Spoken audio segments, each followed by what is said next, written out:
Alright, how's it going, guys? Back again, another day. Fortunately out here before everything gets dark out too early, so get a little things done on the outside while we have some daylight before we move back inside.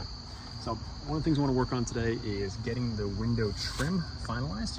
So as you guys probably remember, when I was originally putting these windows in, there was some rubber seals right here that went all the way around and served to keep all the debris outside of the weep holes and this channel right here. Also, it's cobwebs already building up here. So the part that gets used for it, let's see if I can get that in frame, is essentially a screen door bug seal, and it just has to be cut down to size. The big thing is, make sure I get all the details there. It is the dimensions, 0.34 inches in diameter and 1/4 inch tall on the key pieces you need to worry about, and that's this area down here in the bottom. If I can not drop it down here, those are the key details you're looking for if you're ordering this. This whole box is 7 feet for, I want to say, like 10-12 bucks on Amazon.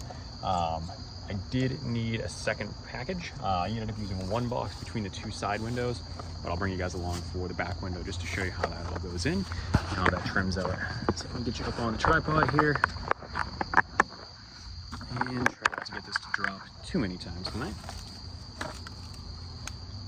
So the good news is this is a pretty easy install. It only takes about a minute or two here. And then once it's installed, it trims off very, very easily. So what you're looking at here is essentially a little rubber seal that sits down into that channel. The big flap faces the outside, and then you can trim off the excess here. So starting from the top, just to make my life easy, it just pushes right into that channel, walked all the way along here.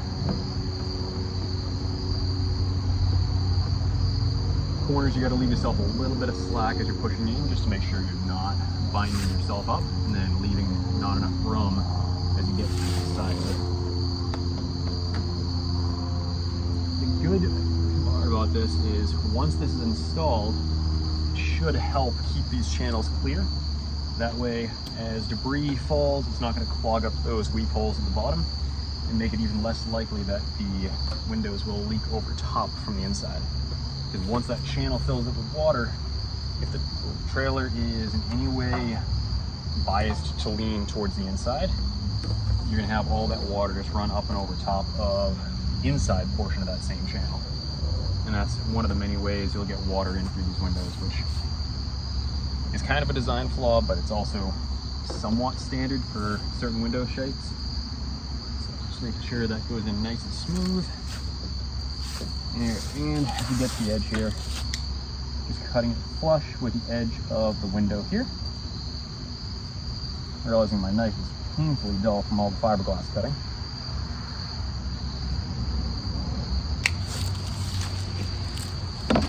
Keep that for the next ones.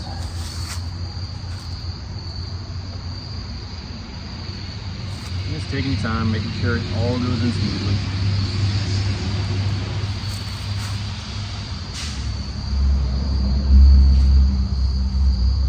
Awesome, so I got that in.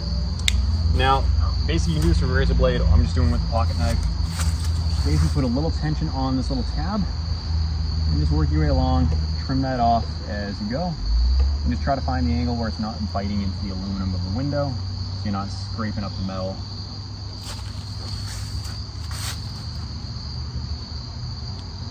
And obviously be very careful you don't cut the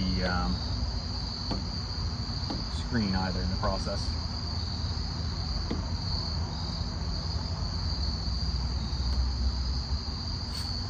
And once you find the rhythm, it should go nice and smoothly here.